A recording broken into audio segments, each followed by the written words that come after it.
হযরত আলী বলেন, বৃদ্ধা মহিলার কাছ থেকে খেজুরের বেগ নিয়া হযরত উমরের কাছে গেলাম, হাতের মাঝে দিলাম। হযরত উমর নিজে খেজুর খাইলেন, সাহাবায়ে কেরাম খাইলেন, আমাকেও একটা দিলেন, আমি খাইলাম। খাইয়া হযরত উমরকে বললেন, জিদনি তামরাতান উখরা, ইয়া উমর জিদনি তামরাতান উখরা, ও উমর আমারে আরেকটা দেন, বড় মজা লাগছে, স্বাদ লাগছে, দেন না আরেকটা আমারে। হযরত উমর বলেন, ও আবু বকর, আমি তোমার আরেকটা দিতাম যদি স্বপনের মাঝে হুজুর তোমারে দুইটা দিতেন, আমি দুইটা দিতাম। হুজুর তিনটা দিলে আমি তিনটা দিতাম, হুজুর চারটা দিলে আমি চারটা দিতাম, হুজুর পাঁচটা দিলে আমি পাঁচটা দিতাম। আওয়াজ দিয়া বলুন সুবহানাল্লাহ। একটা হইল আল্লাহর রাস্তা, আরেকটা হইল শয়তানের রাস্তা। একটা হইল জান্নাতের পথ, আরেকটা হইল জাহান্নামের পথ। ফারিকুন ফিল জান্নাতি ওয়া ফারিকুন ফিস সাঈর। জান্নাতের পথে আমার আল্লাহ মানুষকে ডাকেন, জান্নাতের পথে নবী রাসূল মানুষকে ডাকেন, জান্নাতের পথে পীর বুজুর্গ হক্কানি উলামায়ে কেরাম ডাকেন। আর শয়তানের পথে শয়তান ডাকে, জাহান্নামের পথে শয়তান ডাকে। জুড়ে বলুন ঠিক কিনা? জান্নাতের আওয়াজ হলো কোরআনের আওয়াজ, আর জাহান্নামের আওয়াজ হলো গানের আওয়াজ। জুড়ে বলেন ঠিক নি? কোরআন দিয়া মানুষকে জান্নাতের দিকে ডাকা হয়, আর গানের দ্বারা মানুষকে শয়তানের দিকে ডাকা হয়। কথা বলেন ঠিক না? গানের দ্বারা মানুষকে জাহান্নামের দিকে ডাকা হয়। বলবেন এটা কেমনে? তাহলে তো আমার এক দুই লাইন কইয়া বুঝাইয়া দেওয়া লাগে, প্রমাণ দিয়ে দেওয়া লাগে। কথা ঠিক না? তাহলে প্রমাণটা শুনতানি আপনারা। হয় আমার মরণ কালে ডুলবাসি বাজাইও দরবারি বাইও, আমার মরণ কালে ডুল বেলা বাজাইও। জোরে বলুন নাউজুবিল্লাহ। এটা বাজনা দিয়া গান গাইছে। আচ্ছা, আপনারা প্রত্যেকেই কেন জ্ঞানী গুণী বুঝমান বুদ্ধিমান, মরণকালে ডুলবাসি যদি বাজায়, তাহলে ওই ডুলবাসি বাজনা শুনিয়া আর ডুলের থালে থালে যদি সে দুনিয়া থেকে মারা যায়, তাহলে বেহেশত যাইব না দুজখে যাইব? ভালো হইয়া হইল, জান্নাতে না জাহান্নামে? তাহলে এই গানটা তো হইল জাহান্নামের পথে ডাকার মাধ্যম। কথা ঠিক না? সামনের কথা আরো মারাত্মক। হয় কলেমা কালাম ভাই কোনো কিছুর দরকার নাই। নাউজুবিল্লাহ হইতায় না? আপনারা মনে বুঝেন না, এগুলার অর্থ বুঝেননি? আচ্ছা, মরণের সময় কলেমা তো কলেমা, আর কালাম মানে আল্লাহর কোরআন। মরণের সময় কলেমাও লাগতো না, কালামও লাগবে না, তাহলে লাগবো কি? আচ্ছা, কালেমা ছাড়া যদি কেউ মারা যায়, তাহলে ইমান অবস্থায় মারা গেল? কি হইয়া মারা গেল? বেঈমান হইয়া মারা গেল। হয় কলেমা কালাম ভাই কোনো কিছুর দরকার নাই, আমার গাউস পাকের গুণ গীতি গাইও দরবারি বাইও। আমি হই এমন কথা যে হয় তারে রাস্তাঘাটে জুতা দি বাইরাইও। ও মুসলমান ইমানদার, গভীর মনোযোগী হন। বলতেছিলাম, খাদেম হযরতে মুআয ইবনে জাবালের কাছে গিয়া 400 দিনার দেওয়ার পর হযরত মুআয ইবনে জাবাল ডাক দিলেন, হে ভাই, তুমি নেও 4 দিনার। আরেকজনকে বললেন, তুমি নেও 5 দিনার। আরেকজনকে বললেন, তুমি নেও 6 দিনার। আরেকজনকে বললেন, তুমি নেও 4 দিনার। এইভাবে 400 দিনার দিয়া মাত্র 2 দিনার বাকি রইল। শেষ, মানুষের কাছে বন্টন কইরা দিলেন। ও মুসলমান ইমানদার, হযরত ওমর দিছিলেন হযরতে মুয়াজ ইবনে জাবালকে ব্যক্তিগত কাজের জন্য, পারিবারিক কাজের জন্য, কিন্তু তিনি নিজে না রাইখা মানুষের কাছে বন্টন করে দিলেন। 2 দিনার রয়ে গেল। হযরতে মুয়াজ ইবনে জাবালের স্ত্রী ভিতর থেকে আওয়াজ দিলেন, স্বামী গো, ওয়ানাহানু মাসাকিনু, আমরা তো মাসাকিন, আমরা তো গরিব, ফাআতিনা, আমাদের জন্য কিছু রাখেন, আমাদের কি কিছু দেন। কিতাবের মাঝে লেখছেন মুয়াজ ইবনে জাবালের স্ত্রী এই কথা বলার পর মাত্র 2 দিনার নিজের জন্য রাখলেন, ব্যক্তিগত পয়সা জনগণের জন্য খরচ করলেন। কেন? কোরআনের সাথে সম্পর্ক হওয়ার কারণে এমন ভাবে কোরআন দিয়া জীবন সাজাইছেন, আল্লাহর ভয় অন্তরের মাঝে তৈরি হয়ে গেল। আর আমাদের অবস্থা হলো কোরআন দিয়া জীবন না সাজানোর কারণে সরকারের মালামাল, সরকারি রাষ্ট্রের টাকা দুর্নীতি করতে করতে দেশের বাহিরে পাচার করে, অবৈধ সম্পদ জমাইয়া নিজের সম্পদ বানায়, বাড়ি একটার জায়গায় 10টা বানায়, দুর্নীতিবাজের তালিকায় নাম লেখায়, আছে না নাই? কেন রে? আল্লাহর ভয় নাই, জনগণের হক নষ্ট। কথা বলেন ঠিক না? একটু জিকির করেন আর একটু চা খান। লা ইলাহা ইল্লাল্লাহ, জুরে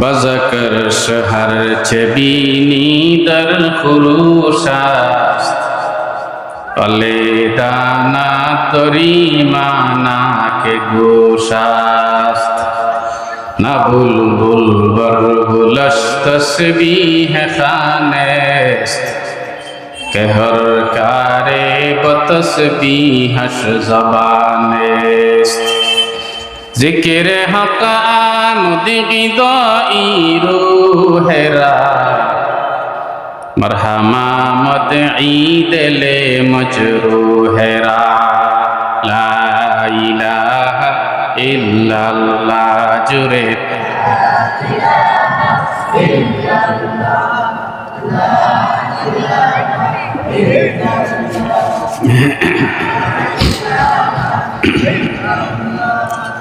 لا إله إلا الله محمد رسول الله صلى الله عليه وسلم। ও মুরব্বী বাবা, কলিজার টুকরা যুবক ভাইরা শুনো, বলছিলাম কোরআনুল কারীম হইল পরশপাথরের সাথে সম্পর্ক করলে পরে মানুষের দাম বাড়িয়া যায়, সোনার মানুষ হইয়া যায়।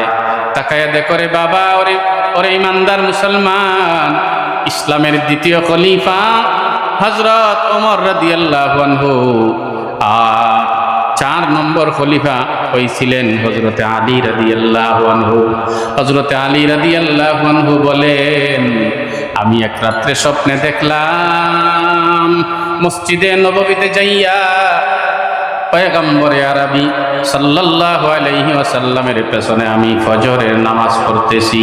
ভালোভাবে শুনলেন, হযরত আলী বলেন, ফজরের নামাজ মসজিদে নববীতে যাইয়া পয়গম্বরে আরবি সাল্লাল্লাহু আলাইহি ওয়াসাল্লামের পেছনে আমি আদায় করলাম।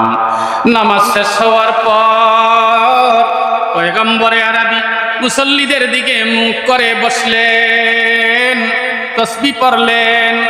হযরত আলী বলেন, আমিও তাসবিহ পড়িয়া মসজিদে নববী থেকে বের হইয়া গেলাম। সামনে গিয়া দেখলাম একজন বৃদ্ধা মহিলা বসা, হাতের মাঝে একটা ব্যাগ আছে, ওই ব্যাগের মাঝে খেজুর আছে, স্বপ্ন শুনাইতাছি, ভালো করে শুনেন, স্বপ্ন শুনাইতাছি। হযরত আলী বলেন, আমারে দেখার পর বৃদ্ধা মহিলা আওয়াজ দিলেন, ও আলী, আসো, আমার এই ব্যাগ নেও। এই ব্যাগের ভিতরে আমার গাছের খেজুর আছে। এই খেজুর নিয়া পয়গম্বরে আরবি সাল্লাল্লাহু আলাইহি ওয়াসাল্লামের হাত মুবারকে দিও। হুজুর, এই ব্যাগ থেকে খেজুর খাবেন, আপনিও খাবেন, সাহাবায়ে কেরামও খাবেন। এরপরে হুজুর দোয়া করবেন, তাহলে আমার খেজুর গাছের মাঝে বরকত হবে। আম গাছের আম, কাঁঠাল গাছের কাঁঠাল, দান ক্ষেতের দান, পকেটের টাকা আল্লাহর রাস্তায় খরচ করলে, আল্লাহওয়ালা মানুষকে দান করলে বরকত হয়। সুবহানাল্লাহ, জুড়ে বলেন। হযরত আলী বলেন, আমি স্বপ্নে দেখলাম বৃদ্ধা মহিলার কাছ থেকে খেজুরের ব্যাগ লইয়া হুজুরের হাত মুবারকের মাঝে আমি দিলাম। হুজুর নিজেও খেজুর খাইলেন, সাহাবায়ে কেরামকেও খেজুর খাওয়ালেন, আমাকেও খেজুর দিলেন। আমি একটা খেজুর খাইলাম, বড় মজা লাগছে। আমি হুজুরকে বললাম, ও পয়গম্বর, আমার আরেকটা দেন না, বড় মজা লাগে, আরেকটা খেজুর দেন। এই কথা বলার সঙ্গে সঙ্গে মুয়াজ্জিনের মাইকের আওয়াজ আমার কানের মাঝে আইসা ঢুকলো। আমার ঘুম ভাঙিয়ে গেছে। হযরত আলী বলেন, ঘুম থেকে জাগ্রত হওয়ার পর স্বপ্নে যে আমি খেজুর খাইলাম, ঘুম থেকে জাগ্রত হইয়া মুখের মাঝে খেজুরের স্বাদ অনুভব করলাম। সুবহানাল্লাহ, জুড়ে হইনা, এই পিছনের বাইরা জুড়ে বলো সুবহানাল্লাহ। স্বপ্নে খাইছেন খেজুর, আর ঘুম থেকে উঠিয়াও মুখের মাঝে খেজুরের মজা লাগতেছে। সুবহানাল্লাহ। আল্লাহ মাফ করো, কথায় কথা মনে হয়, আল্লাহ মাফ করো, কথায় কথা মনে হয় হিসাবে কইতাছি। প্রায় সময় এরকম সাদারাই যখন পড়ি, আমি সাদারাই মাদ্রাসায়, যে বেটা মৌলানা সোহাইব আহমদ আমার ছাত্র বেটা, সাদারাই পড়াইছি, খুব ভদ্র ছিল উনি, ছাত্র জমানাতেও ভালো ছিল, ভদ্র ছিল। সাদারাই মাদ্রাসা একটা ভালো মাদ্রাসা, বড় এক মাদ্রাসা। আমি যখন ছাত্র জমানায়, আমি যখন ছাত্র লেখাপড়া করি, তো মাঝে মাঝে এরকম হইতো, দেখা যাইত এই ফজরের সময় উঠছি ঘুম থেকে, উঠে দেখা যায় মুখে মিঠা লাগে। স্বপ্নে টপ্নে কিচ্ছু দেখছি না, কিন্তু লাগে, মুখের মাঝে লাগে, যেমন মিঠা, যেমন কিচ্ছু খাইছে খালি মিঠা মিঠা লাগে। এই দিন ফজরের নামাজ পড়িয়া ফরাত যে বইছি 8:30 পর্যন্ত, এরপরে আপনি উঠিয়া গোসল করবেন, খাওয়াতে যাইবেন। 8:30 পর্যন্ত দেখা যায়। অন্যান্য দিন যদি এই 2 ঘন্টার ভিতরে 2 কিতাব মুখস্থ করতে পারছি, দেখা গেছে এই দিন কমপক্ষে 4-5 কিতাব মুখস্থ করতে পারছি। এরকম হয়েছে। আমি তো আবার জামাতে 1 নম্বর ছাত্র ছিলাম, আল্লাহ শুকুর। বিভিন্ন জামাতে মমতাজও পাইছি, ওলামায়ে কেরাম বুঝবেন এগুলা। হয়েছে এরকম। হযরত আলী বলেন, দেখা যায় আমার মুখের মাঝে মিঠা লাগে। হযরত আলী বলেন, ঘুম থেকে জাগ্রত হইয়া ওযু কইরা মসজিদে নববীতে চলে গেলাম ফজরের নামাজ পড়ার জন্য। আমি গিয়া জামাতে ফজরের নামাজ আদায় করলাম। ইমামতি করলেন হযরত ওমর রাদিয়াল্লাহু আনহু। কারণ ওই সময় তো হুজুর নাই, ইসলামের দ্বিতীয় খলিফা হযরত ওমর। হযরত আলী বলেন, ফজরের নামাজ শেষ হওয়ার পর হযরত ওমর সালাম ফিরাইয়া মুসল্লিদের দিকে মুখ করে বসলেন এবং তাসবিহ পড়তেছেন। হযরত আলী বলেন, আমিও তাসবিহ পাঠ কইরা হযরত ওমর মসজিদে থাকা অবস্থাতেই আমি মসজিদে নববী থেকে বের হইয়া গেলাম। গেইটে যাইয়া দেখি একজন বৃদ্ধা মহিলা হাতের মাঝে একটা খেজুরের ব্যাগ নিয়ে বসে আছে। আমারে ডাক দিল, আলী রে, আমি কাছে গেলাম, আমাকে ব্যাগটা হাতের মাঝে ধরাইয়া দিয়া বলল, ও আলী, এই ব্যাগের মাঝে আমার গাছের খেজুর আছে, হযরত উমরের হাতের মাঝে দিও। হযরত উমর নিজে খেজুর খাবেন, সাহাবায়ে কেরাম খাবেন, আপনিও খাবেন, দোয়া করবেন যেন আমার গাছের মাঝে বরকত হয়। হযরত আলী বলেন, দেখছিলাম রাত্রে স্বপ্ন আর বাস্তবে গিয়ে স্বপ্ন মিলিয়া গেছে। সুবহানাল্লাহ। মিলছে না মিলছে না? মিলিয়া গেছে। হযরত আলী বলেন, বৃদ্ধা মহিলার কাছ থেকে খেজুরের ব্যাগ নিয়া হযরত উমরের কাছে গেলাম, হাতের মাঝে দিলাম। হযরত উমর নিজে খেজুর খাইলেন, সাহাবায়ে কেরাম খাইলেন, আমাকেও একটা দিলেন, আমি খাইলাম। খাইয়া হযরত উমরকে বললেন, জিদনি তামরাতান উখরা, ইয়া উমর জিদনি তামরাতান উখরা, ও উমর আমারে আরেকটা দেন, বড় মজা লাগছে, স্বাদ লাগছে, দেন না আরেকটা আমারে। হযরত উমর বলেন, ও আবু বকর, আমি তোমারে আরেকটা দিতাম যদি স্বপ্নের মাঝে হুজুর তোমারে দুইটা দিতেন, আমি দুইটা দিতাম। হুজুর তিনটা দিলে আমি তিনটা দিতাম, হুজুর চারটা দিলে আমি চারটা দিতাম, হুজুর পাঁচটা দিলে আমি পাঁচটা দিতাম। আওয়াজ দিয়া বলুন সুবহানাল্লাহ। হযরত আলী বলেন, বুঝলাম না বিষয়। আমি দেখলাম রাত্রে স্বপ্নে হুজুর আমারে একটা খেজুর দিলেন, এটা উমরে জানলেন কেমনে? সুবহানাল্লাহ। জানলেন কেমনে? আমি আশ্চর্য হয়ে গেলাম। হযরত আলী বলেন, আমি জিজ্ঞেস করলাম, খলিফাতুল মুসলিমিন আমিরুল মুমিনিন ওমর, স্বপ্নে হুজুর আমাকে একটা খেজুর দিলেন, আপনি এটা জানলেন কেমনে? কোন ফেরেশতার মাধ্যমে আপনারা জানায় দেওয়া হইল, নাকি আপনি স্বপ্নের মাধ্যমে জানলেন, নাকি ইলহামের মাধ্যমে জানলেন? এটা কেমনে জানলেন?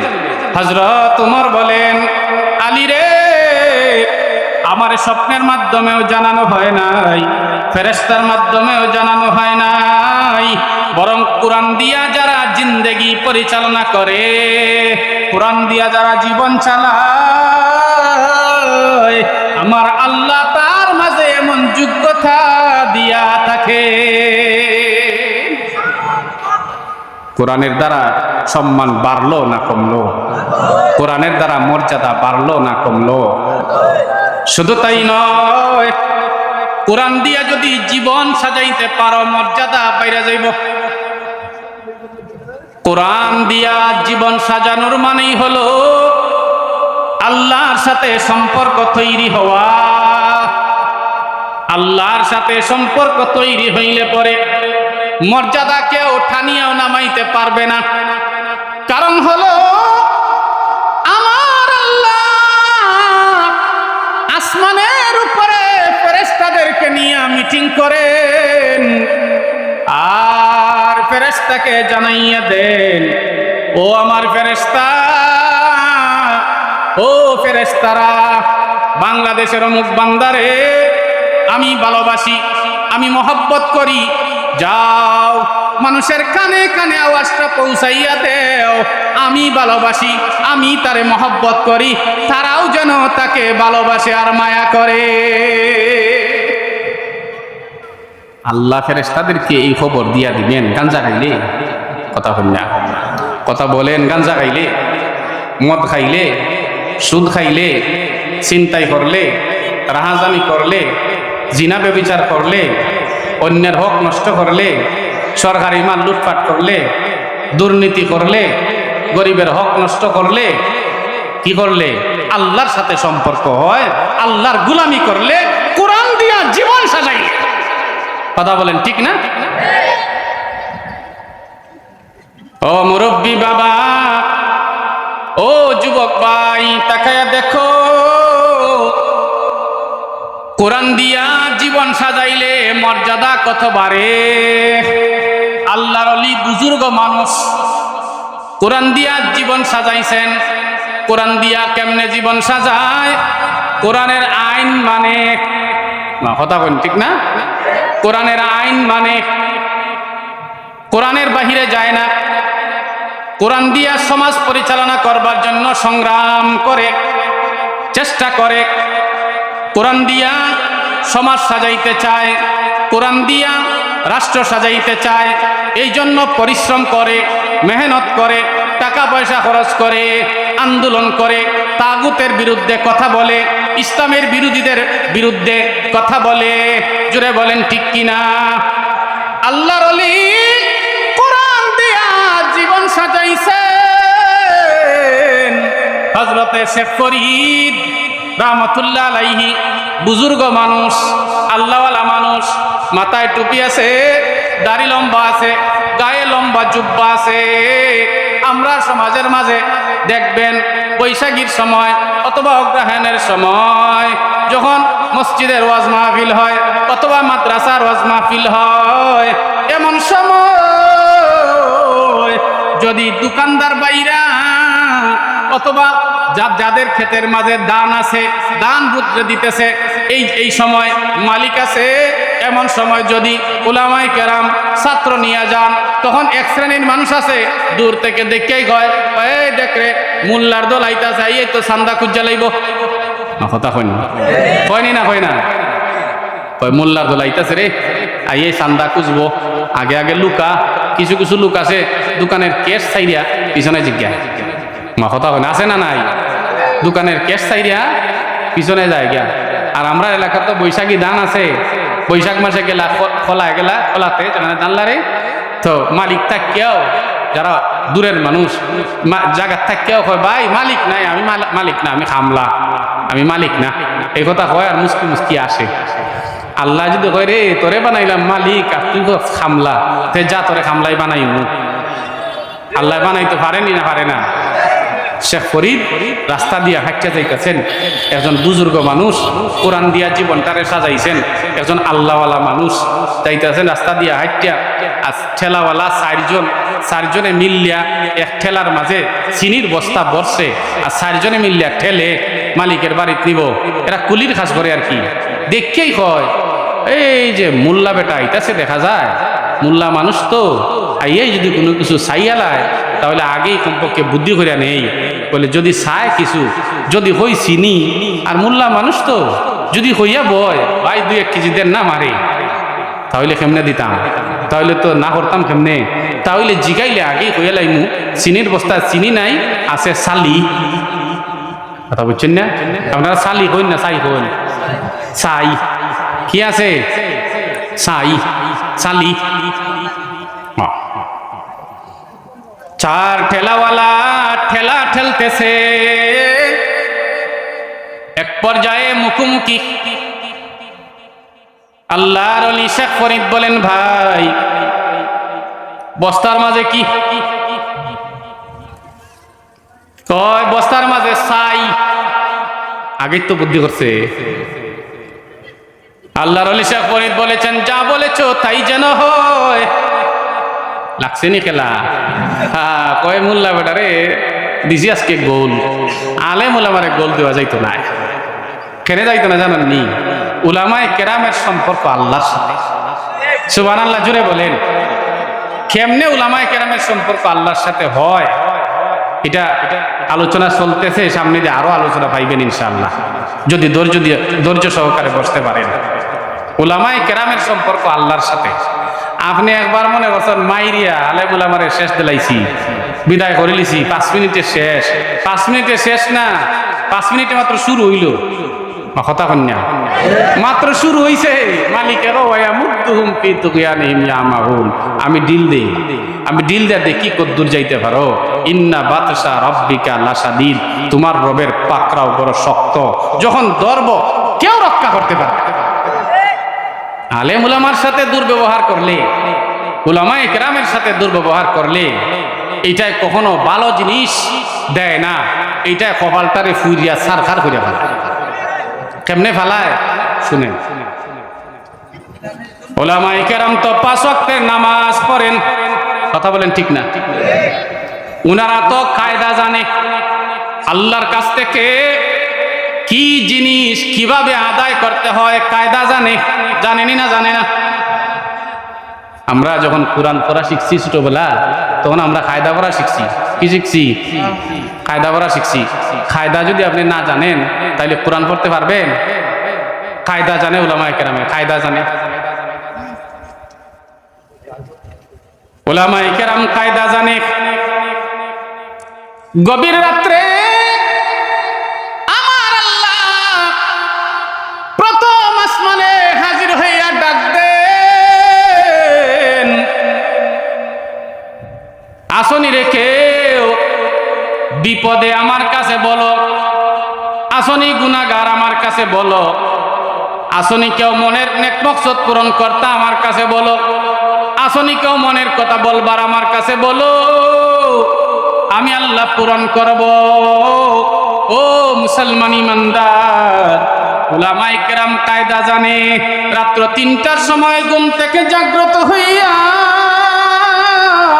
৪ রাকাত ৬ রাকাত ৮ রাকাত তাহাজ্জুদের নামাজ পড়িয়া এইবার চোখের পানি চাইরা আল্লাহর দরবারে দোয়া করবে। চোখের পানি চাইরা যখন আল্লাহর দরবারে মুনাজাত করবে, মুনাজাত আমার আল্লাহর দরবারে ডাইরেক্ট মঞ্জুর হয়ে যাবে। শেষ করে লাইমু, বক্তাই ছিল পরে। আচ্ছা যাই হোক, কথাটা শেষ দিলাই, যেটা শুরু করছিলাম কথাটা শেষ দিলাই। এখন শেখ ফরিদ বলেন, বস্তার মাঝে কি কয় চাই, যা বলেছ তাই যেন হয়। এই কথা বলিয়া উনি বিদায়। আর 4 জনে হাতের মাঝে থালি দে কয় দিছি মোল্লারে, গোল দিয়েছি। আউযুবিল্লাহ কইতাই না, গোল দিছে বলে, গোল খেয়ে খাইছে দেখে। দৌড়াইয়া গন্তব্যে যখন বস্তা নিয়ে গেল, এবার এইভাবে টান দিছে, তুলার মতো পাতলা বস্তা উঠে গেছে। সুবহানাল্লাহ কইতাই না। 50 কেজির চিনির বস্তা টান দিলে তুলার মতো উঠে।